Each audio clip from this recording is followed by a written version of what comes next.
What's up, guys? Welcome back to the channel, and welcome back to day 6. This is the time that hopefully we get most of the rear end put together, and we do have the body mounts going in right now. We have a couple of things left to finish on those.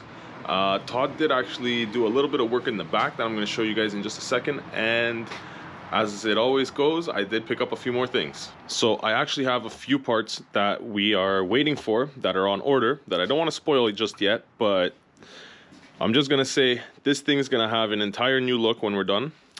But I got us some tow hooks for the rear right now, because believe it or not, it's actually super difficult to find any parts for this thing right now, whether it be fenders, bumpers, mirrors. Well, actually mirrors I was able to find, which I don't know if I'm going to be replacing just yet. We'll deal with that when we paint the outside. But rear bumpers, I was able to find 2 or 3 rear bumpers, and the price is outrageous. You cannot find Smitty built anything anywhere. They don't have any stock right now. I don't know if they're doing a revamp or if they're discontinuing all their stuff, but to be honest with you guys, you cannot find Smitty built anything anywhere. So I don't know about their winches, but I'm talking about the TJ actual mods like bumpers, sliders, anything that's a metal welded piece that you would attach to your Jeep that's Smitty built, you can't find. So if you guys want something and you find stock somewhere, jump on it, because I'm telling you, it's impossible right now. So until I source a rear bumper, I went and I found these. Todd actually gave me the link. He told me, hey, go check these out, they're on sale. I paid $6 for a 6-pack of these, so can't go wrong.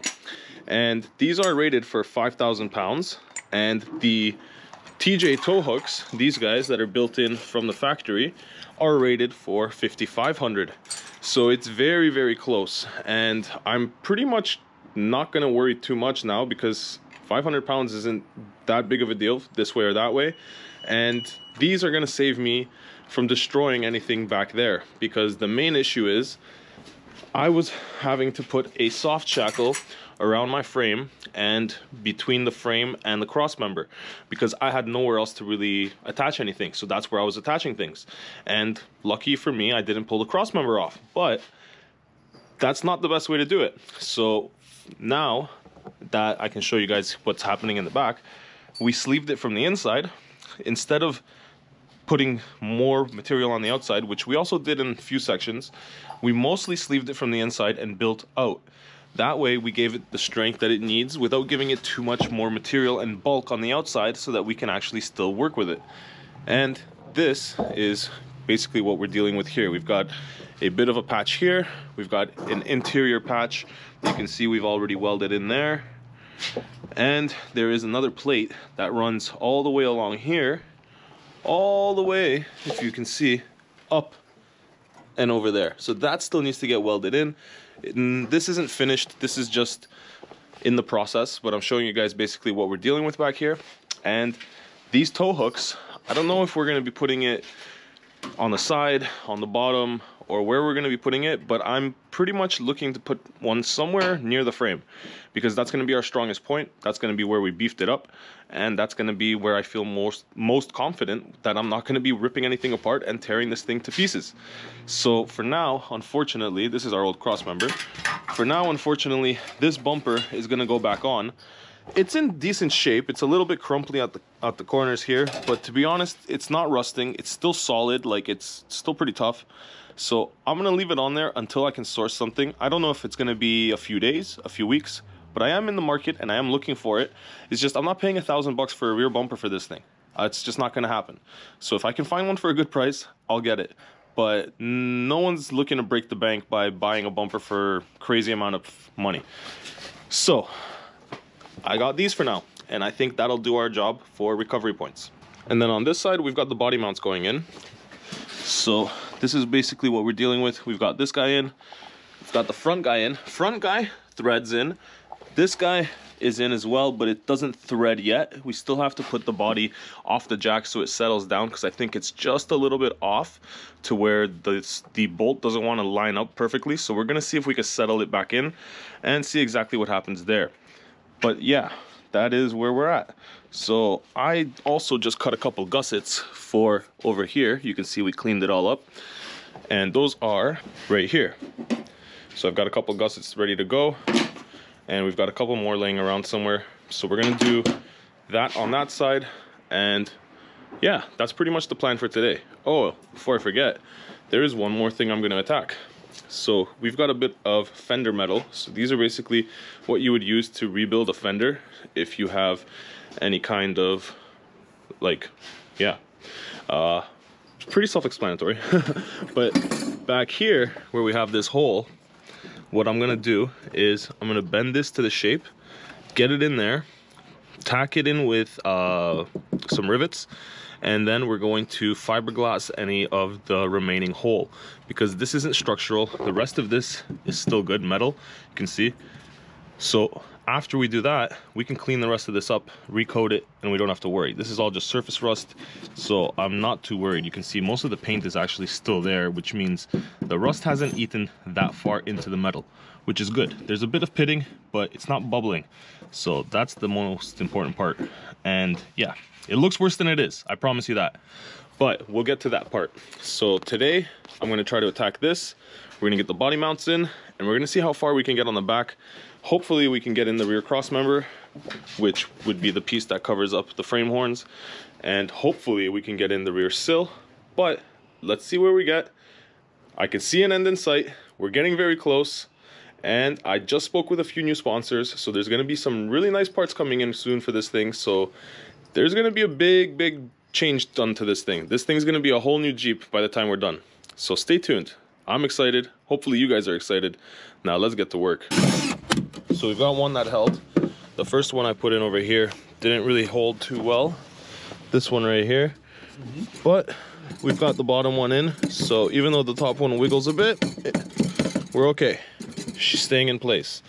Now I'm just gonna bend it along this curve, get her all in there, and hopefully cover up most of this, and the remainder of it is going to get fiberglassed. But at least we have the strength of metal down here, so we don't have to worry too much about it actually like caving in or anything. Plus this isn't a structural part, this is just part of the floor over here, and yeah, everything underneath it is strong, so I don't have to worry too much. This is just to make it look a little bit better. You guys got to remember, this is a trail Jeep, it's not a show Jeep. She's just got to be strong, she doesn't have to be pretty.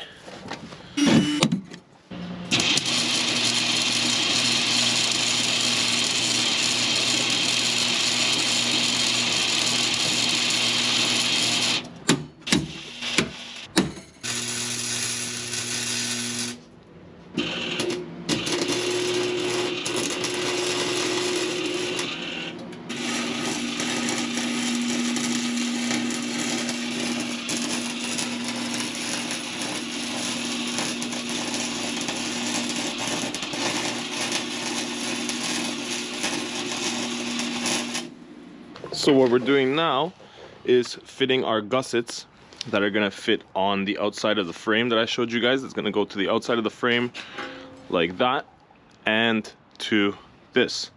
So we're just making sure that they fit inside this like weird little notch, because that's how the cross member is.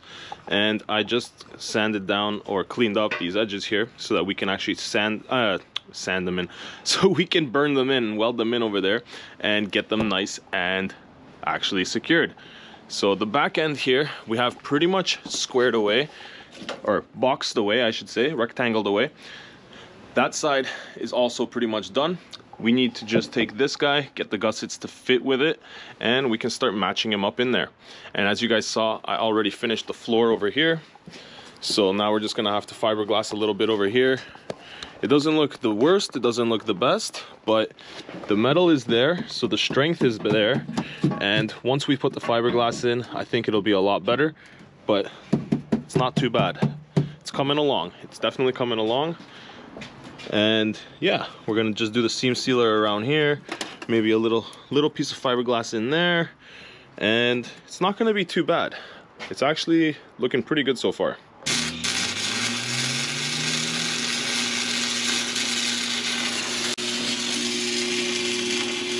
Looking good. We got the top welded on for the cross member. Now we just got to do the bottom side, but making progress.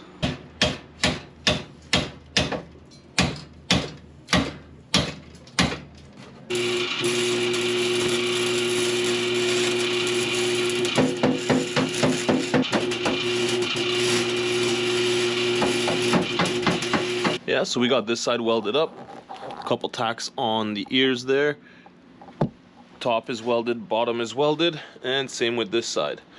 And I was just attacking the body mount over here, and it was giving me quite a bit of trouble. Let me get the light for you. So the body mount here doesn't want to go in, and then after that I started getting into some other things. So you can see there was a bit of rust here, there was a bit of rust here, bit of rust here. I took out most of the rust. All that's left now is a little bit of surface rust, which I'll hit with the grinder, and then we will recoat this just for the time being until we actually do the entire Jeep. But yeah, it's not looking too bad. It just needs to get a little bit of body filler to get a little bit of the waviness out, because it is straight, like it is straight. It's just there's a little bit of like, here's a low spot, here's a low spot, and yeah, a little bit of body filler and she'll be looking good again. But yeah, time to pretty much address everything that we can at this point, because gotta get it done and gotta get it out of here. So gotta get this thing in, the last body mount. The other two bolted in perfectly fine. This one's giving me a bit of an issue, but it's okay, we'll tackle it. Sweet, the plug welds are going in on the back. That's gonna be these guys right here. And then this cross member is pretty much in its place. Yes, that's right, we're gonna have to bolt the skid plate to the cross member, but minor things.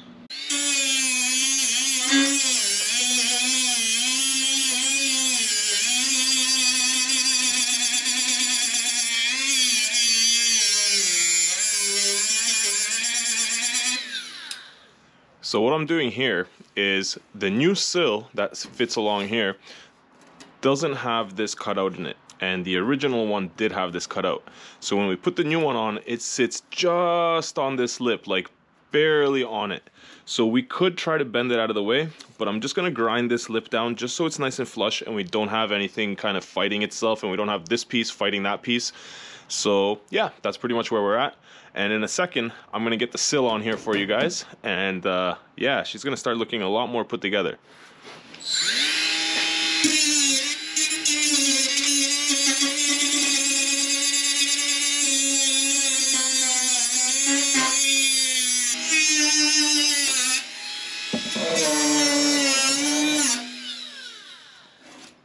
Alright, we got that ground down pretty good, and the lip is gone. You'll see in just a moment when I put on the sill how it sits. It's gonna sit very nice and flush. But before I do that, in here, or like in here, under here, in there, I'm gonna clean it up a little bit, and I'm gonna hit it with a gravel guard. So this is the same stuff that I've been using on the corners, on the side, like over here, underneath, on my frame, in my wheel wells, on the hinges here. Basically anywhere where you don't see rust. That's where I sprayed this stuff. So this is what's gonna get covered, or this is what's gonna cover all the bare metal and all the exposed metal that I'm not gonna be able to get to later. So I'm gonna clean everything up, spray it down real quick, and we should be good to go for putting on the sill.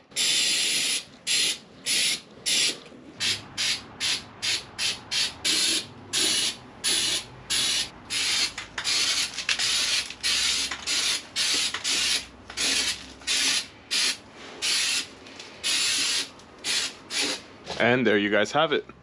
So we're all coated on the inside, and this stuff I actually really like because it turns into like a rubber. So you can see I just sprayed this like 30 seconds ago, and it's almost ready to be touched. It's almost tack dry. So it is nice and thick, and it does stay on there very well, as you can see from the rest of the vehicle that I've coated. So I'm happy with this. The inside of the corners will be nice and coated, and I'm also gonna do another layer, but the thing is I don't have the other can with me, so I'm gonna get another can and we'll do another layer. But really happy with the coverage and how it came out so far. This is the stuff that I'm using, in case you guys are wondering. It is called Worth Gravel Guard, and you can see just how thick it is. Like, it comes out like a rubber, because it is. It's a liquid rubber, and it encapsulates rust. So if you do have rust, you just have to clean it off, remove all loose paint, rust, and dirt from areas. So you don't have to prime. You can prime. When I did the corners, I primed. When I did the sides, I primed. But when I did the frame, and when I did the inside of the wheel wells, I never primed. And they all hold up just as well as each other. Oh, sorry about that. That's the hook from the light, if you guys are wondering what the heck that is. But yeah, now let's get the sill on there. And I think we're going to be ready to start mounting that.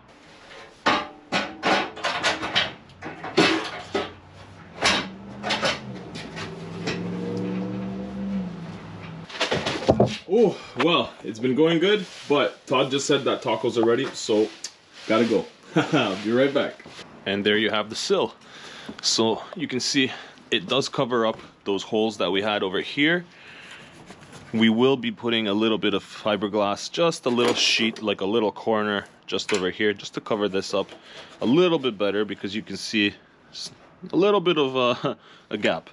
But it's not too bad. Not too bad at all, actually. And down here you can see we've got our holes for our plug welds, so we're gonna have 3, 7 actually, so that's pretty good. So this thing's gonna be on very nice. Here I have to put on the guy from the last sill, which is right here.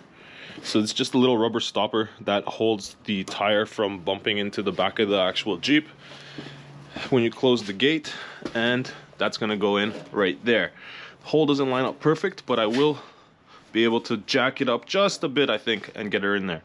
So I'm gonna replace that, and the next step for me right now, because Todd's gonna have to do some welding back here, is to come in here, because both floors are already welded up, the rear is already done. So what we need to do now is I'm gonna wipe everything down, because I don't want to be seam sealing the dust in, and the seam sealer is not gonna stick very well if it's all dusty. So we're gonna go wipe everything down, give everything a nice just clean, and come in the back here, and I'll move the seat and I'll get in there too. We'll clean up all back here. We'll get that new piece that I got all sealed in, and I think that we're gonna do fiberglass back here before we do a seam sealer. But I'm gonna run the seam sealer over like this thing, over the corners, over the edges, anywhere where we're gonna be able to use it, I'm gonna use it. Then we're gonna do the fiberglass, and if we have to, we'll run a last little bit of seam sealer at the end. But yeah, that's pretty much where we're at.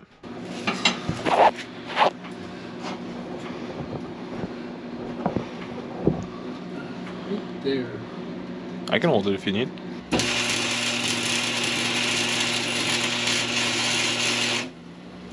That's what you gotta do sometimes. Yeah.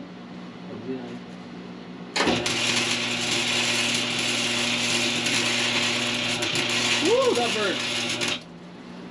Burnt a couple holes in my glove there. Oh yeah. Rubber glove. In the cotton glove. Oh yeah. Yeah. Alright. I can grab another glove and I'll hold it for you. Oh yeah, that's Sure. So this one I'll need hand gun on the next one. Okay.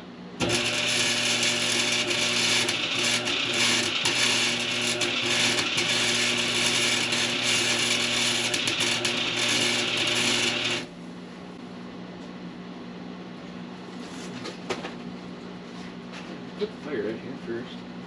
There we go. Yep, that one's welded.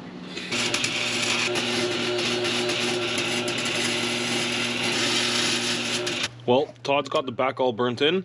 Now I'm gonna do the seam sealer. So this is Worth brushable seam sealer, and this stuff is kind of like a rubber also. It's like a very thick, like rubber-like substance, and this stuff does ask you to scuff up everything before. So you can see I scuffed up all along the edge, anywhere where it was painted. Now I'm gonna give this a shot. Don't judge me, because I've never done this before. I'm not a body man, but I'm gonna do it as best as I can. So we'll see what happens. Don't hate me if it comes out ugly.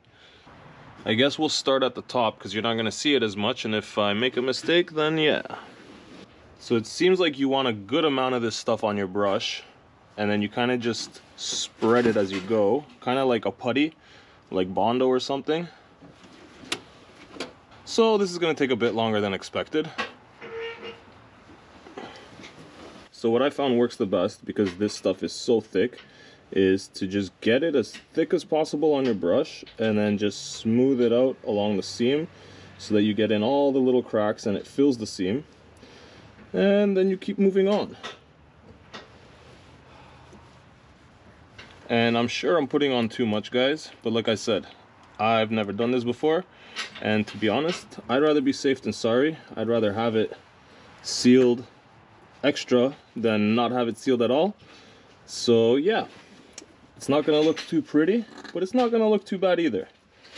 Should be all right once we're done. And this stuff does seem to dry pretty quick, so you kind of gotta work it as you go, and whatever you've done is pretty much how it's gonna stay, because there's not much opportunity to go back and fix it.